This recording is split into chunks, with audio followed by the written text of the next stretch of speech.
Say what? Oh, we were. Yeah.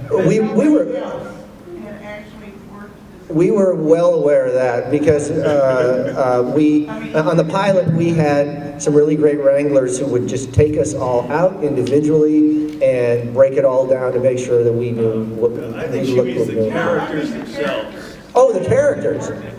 Oh, you mean the characters? Oh. Who would, you know, who Yeah, ride the trail, who, you know what I Right, mean? right. Yeah, and you're right, Buck, I think, would be the only one. Well, you know, Well, Chris would have done it too, probably back then. you know what though? Who used to talk about that is Michael Bean. He used to say, you know, they call these kind of characters cowboys, but they're not cowboys. That's a specific kind of guy who does a specific kind of job on a ranch, and it wasn't always a compliment. It was like, you know, if you were of a higher station in life or whatever, you know, that was sort of like referring a guy as like a day laborer or something like that. And he I don't know, this is part of the research he did for Tombstone, I guess, is that a cowboy is a very specific thing. And you're right, none of these 7 guys were cowboys. They were just lived in that era, so of course they rode a horse. You know? And that's why Michael's character hated being called cowboy. Right. He actually introduced that into the script because he wanted to make a point of that. Yeah, I've got a friend who has a copy of One Day Out West, and that's not in there. Right. That's him. He made a point of that. That's what I liked about it, is they let you guys do that. Yeah. And I think that's what made it so endearing to so many people, is because you could see that camaraderie and that ambiance about it. Well, it gives a person a chance to inject their personality into the character. Exactly. Yes. We heard about everybody else's horses. Rick, what about your horse? Well, before I get to that, you guys know Penn Densham? Yeah, we gave him Oh, you did? Okay. Right, and so Penn, I just wanted to thank you and John for letting us have some input, you know, into Magnificent Seven. Yeah, absolutely. Absolutely. You know, I mean, all of us have gone on to do other jobs since then, and I will honestly say that other producers I work for haven't given me that kind of ability or means of saying, you know, it's just very limited, you know. I was on a series a few years ago and had a lot of ideas that I wanted to inject into the character, and they stopped me, you know, and I said, no, we know what we're doing, we're writing the show, you know, just do your job. Yeah, and Penn, I was actually talking about that at length, that it was an amazing experience to be allowed to kind of find a way for the character to speak.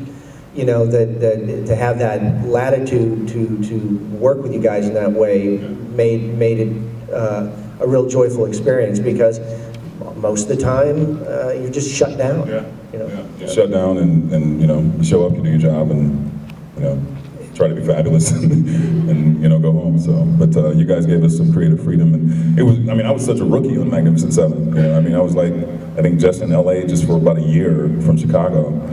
And my agent called and said, and I actually didn't have a car. And my agent called, actually, yeah, she called me and she said, they're doing a remake of Magnificent Seven, and I'm gonna get you an audition at MGM. And I walk in, and this was maybe my 4th or 5th audition after arriving in LA. And I walk into the room, Penn's there, John Watson's there, and maybe 8 other people.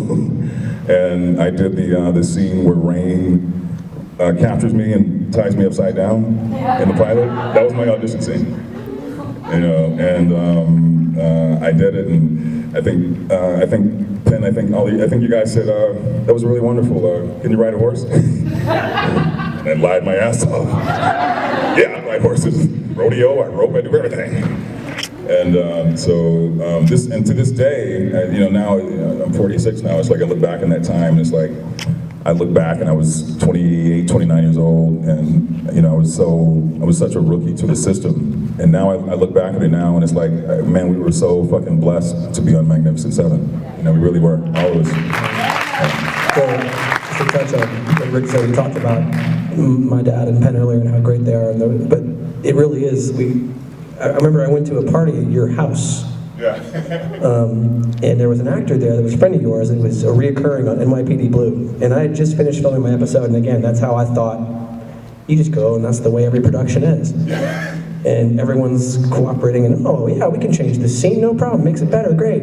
So I started talking to this actor, I can't really remember his name. Yeah, it might have been. And I was like, man, you're on NYPD Blue, that must just be awesome. And he goes, dude, it sucks.